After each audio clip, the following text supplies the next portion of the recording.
Assalamu alaikum everyone. Welcome back, alhamdulillah. Let's just do a recap on some key points about the existence of Allah. First of all, let's just look at an ayah of the Quran, which is in Surah 52, ayah 35 and 36. In this, Allah says, the meaning of which is, or were they created by nothing? Or were they the creators of themselves? Or did they create the heavens and the earth? Rather, they are not certain. So, Allah subhanahu wa ta'ala is putting forward three questions. And really, when we examine the existence of the universe, there are only these possibilities. In fact, they're not even possibilities. So these are really what we call rhetorical questions. When we say a rhetorical question, it's a question that the answer to it is obvious. You don't need to answer it because the answer is so obvious. So in this case, did it come from nothing? The obvious answer is no, because nothing can create what? If you have nothing, what can nothing do? Nothing. From nothing, nothing comes. If you have nothing, how can something come from nothing? This is one of the universal laws that we talked about. You don't get something coming from nothing. And if you have nothing, you can't have something from nothing. So the point being is there must have been something. The universe could not have come from nowhere or from nothing. So the second possibility is, did it create itself? But if it wasn't there in the first place, how could it have brought itself into existence? The other point about did it create itself is that the universe is a collection of stars and galaxies. And we don't attribute to stars and galaxies the ability to organize. Rather, they themselves are in need of being organized. Yeah? So it's not an attribute of anything in the universe, and the universe is nothing but a collection of stars and galaxies. So nothing that we know of in the universe individually has the ability to organize and systemize the universe itself. If it doesn't have that ability individually, there's no reason to suppose that it could do that collectively either. Right? So the point being is that individually and collectively, we don't attribute to anything in the universe the ability to organize the universe. Rather, that ability to organize, or the fact of its being organized, must come from something outside itself. And obviously, we are not the creators of it. We are not the organizers of it. And this is important because some religions attribute the creation of the universe to a human being. But the human being is part of the universe. And a human being itself needs to be organized and needs to be created. So the claim that something is created and is the creator at the same time would mean also it would contradict the universal law that we already discussed. Something cannot be its opposite. How can something be the creator and created at the same time? Because one necessarily excludes the other. To be the creator, you must not be created. And to be created, you can't be the creator. They are opposites. So what is the conclusion? What is left? No, the universe must have a creator that is external to itself. So the creator of the universe cannot be part of the universe. The creator of the universe must be different and must be distinct from the universe. Do we understand the logic of that? It's very simple logic. So the one who made the glass, did a glass make another glass? Was this glass made by another glass? Would that make any sense? Was my pen made by another pen? No, we don't find any example like this. Even when we have examples of machines making other machines, ultimately the machine needs to be made by something other than a machine. Right? It's true in factories we have some machines making cars, but ultimately those machines have still been made by human beings. Now I know that this begs the question ultimately then, if everything needs a creator, who created the creator? I understand that, and we're going to answer that question. And we're going to go over this again because it's very important. But the main arguments here, did the universe come from nothing? First possibility. Yes or no? Did the universe come from nothing? No, it's not possible. Did it create itself? Not possible. So what's the alternative? It must have a creator. Excellent. So we understand that the creator is powerful, and Allah says in the Quran, the meaning of which is, in the 3rd surah, 190th ayah, indeed in the creation of the heavens and the earth and the alternation of the night and the day are signs for those who have understanding. So in the creation of the universe and the alternation of the night and the day, we have signs. Signs mean it's something that points us in a direction. It leads us to a conclusion. It leads us in a particular way. So all of these signs lead us to understand the existence of Allah, the sovereignty of Allah, the power of Allah, or the power and the sovereignty of the creator of this universe. Right? So we've gone over that. We went through the ordering of our universe. We went through the solar system. Basically, all of these things are showing that there must be a powerful being that has designed and created the universe in which we live. So the order of the universe indicates the intelligence of the creator. And generally our experience is, the more sophisticated the machine, the higher the level of intelligence that has produced that machine. Yes? The greater the level of organizational capacity. That's generally true. Yes? That's why there are various ways we can measure how advanced technologically any particular society is. If a technology is able to manufacture cars, for example, that is the sign of quite a sophisticated society technologically.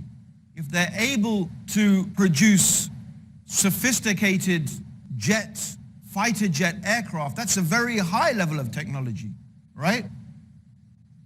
So they have reached a higher level of technological sophistication. So therefore we can look at the complexity of our universe, and when we see and we realize how amazingly complex the universe is. I was watching a program in which they were describing about the universe, about these scientists were saying that the universe, it's almost as if it is a absolutely massive mathematical equation. A hugely complex mathematical equation. And they said we're only glimpsing a minute piece of it. So even the minute piece of what they can see and what they can understand is hugely complex. How is it really conceivable that something so complex? Most of us, we can manage basic arithmetic, and we're still highly complex creatures. But the level of mathematics that we find, and the level that you need to be able to understand the equations that are describing our universe, both on the cosmic level and at the minute level, the quantum level, it's highly sophisticated. So therefore, just the thought that this might be something random is bordering on the ridiculous. Rather, doesn't it make more sense that this is a product of something or someone or some being that is highly, highly intelligent, wise, and powerful? This is a much more rational explanation. So that's just a recap of some of the arguments that we discussed about the existence of God. Now we want to move on to the next part, which is oneness. Why is this topic so important? The reason why this topic is so important is because what differentiates, my dear brothers and sisters listening, what differentiates our belief as Muslims, what makes us different from the Hindu, the Jew, the Christian, the Zoroastrian, and many other religions is not our belief in the existence of God.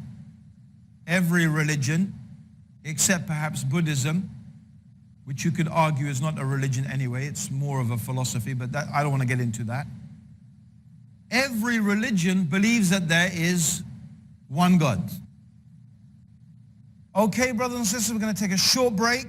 Don't go away. We'll be back soon, inshallah.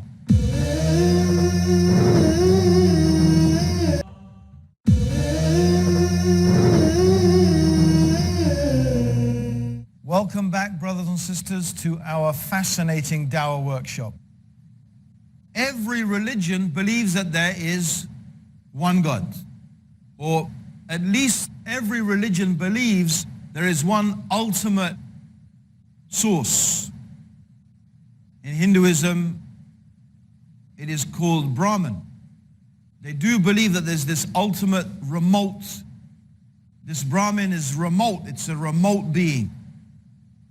But there is this ultimate power. Yes, they believe in other deities, but there is ultimately one God. So the concept of the Creator is certainly not alien to Christianity. In fact, if you ask a Christian, if you ask most Christians and most Jews and many Hindus, not all Hindus, many Sikhs, most Sikhs, if you ask them, how do you know God exists? How do you know there is a Creator?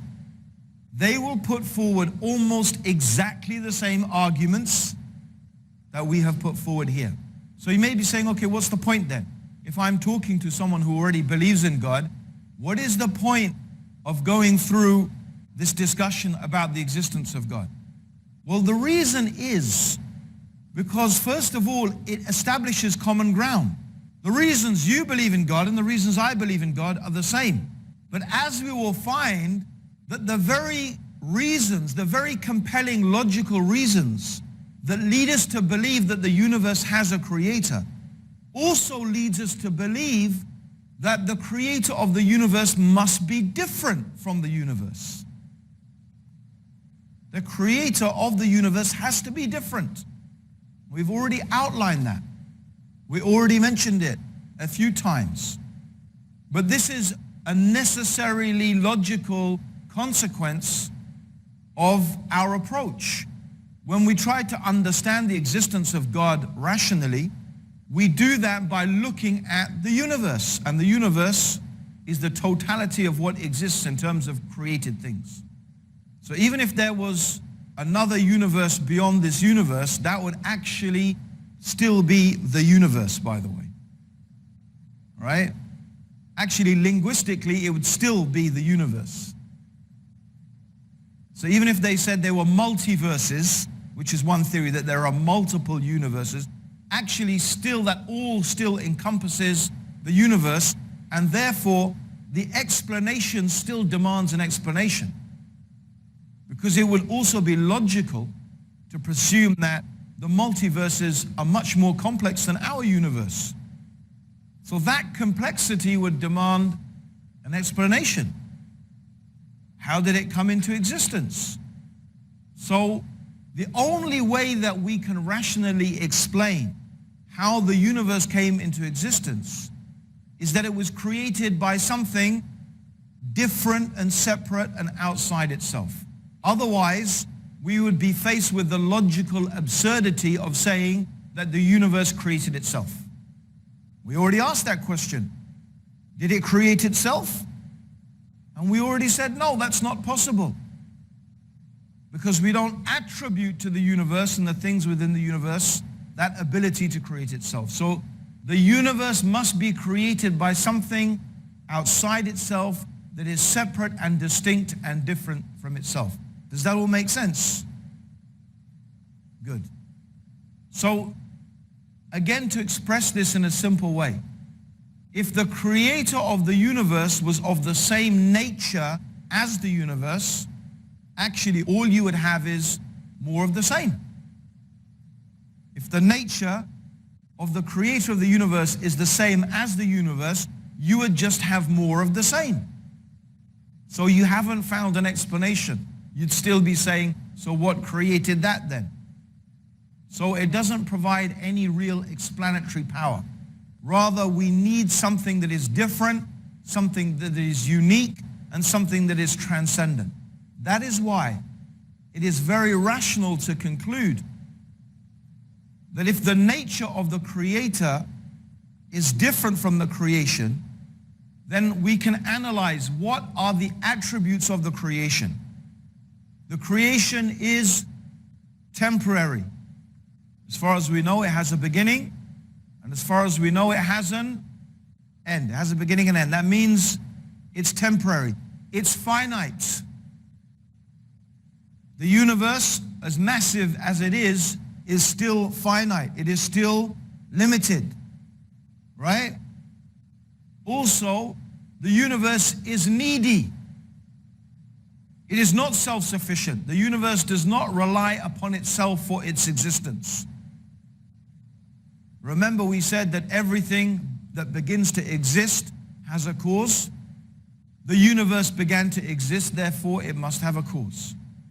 And we believe, and we say, that it is unreasonable to claim that a highly sophisticated mechanism or highly sophisticated mechanisms, because there are many mechanisms within the universe, to claim that this is a product of some random event is unreasonable. A more reasonable explanation that it's a product of intelligence. So therefore the universe is not self-sufficient. It cannot organize itself. It cannot create itself. It needs something outside itself. So, if the universe is limited, finite, and needy, therefore that's the attributes of the creation of the universe. Therefore the being that has created, or whatever it is that has created this universe, its nature must be different. Therefore it is quite rational to presume that this being that has created, or whatever it is that has created the universe, is the opposite. So it should be what? Infinite. If the universe is finite, the creator should be infinite. If the universe is limited, the creator should be eternal or unlimited. If the universe is needy, therefore the creator should be, or whatever this is, should be self-sufficient. So therefore, we can rationally conclude, we can easily conclude, just by using our reason, that not only is this creator powerful and intelligent and has will, but this creator or this intelligence is also self-sufficient, eternal, and infinite. Now, it is actually also quite rational and easy to conclude that there only could be one such being. There could only be one such being. How could there be two infinites? Think about it. How could there be two eternals? How could there be two all-powerful, omniscient beings? You couldn't have two, because if you had two, then one would necessarily restrict the other. And then by definition, that wouldn't be infinite or eternal. You could only really have one such being. Now, we go back to our problem that has been raised. If everything needs a creator, so if the universe needs a creator, what some atheists would claim is that yes, there is logic and reason in claiming that the universe is sophisticated, the universe is organized, and therefore it needs a creator.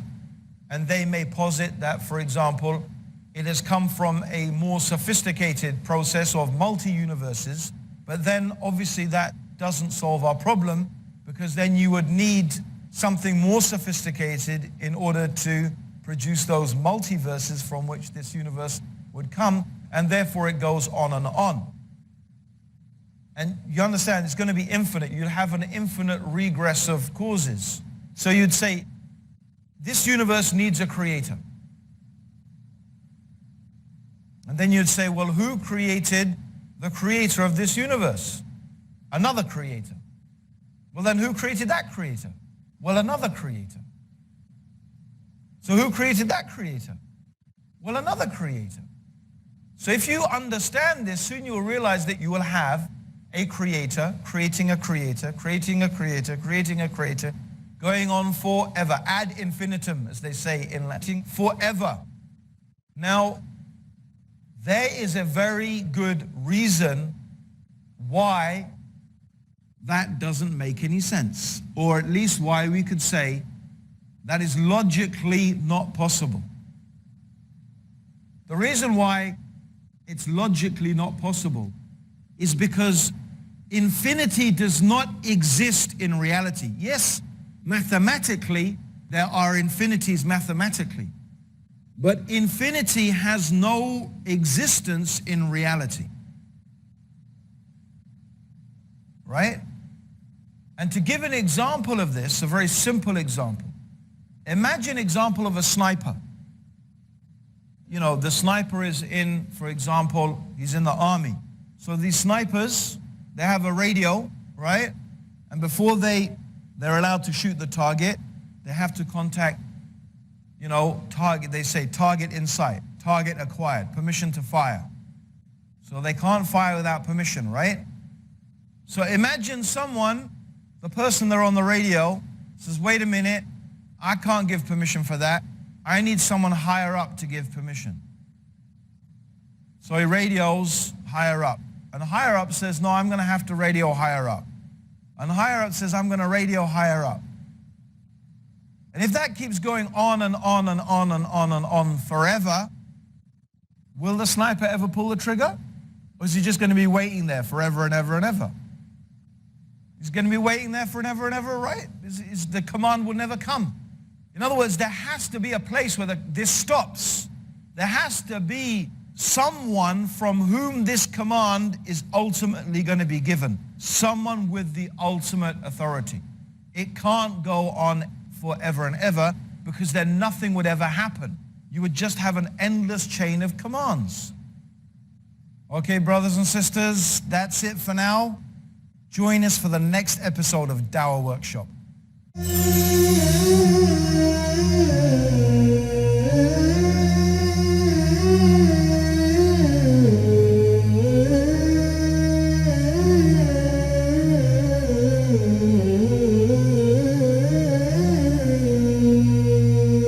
Abdur Raheem مشفق متعطف لا ينتهي بالحصر ما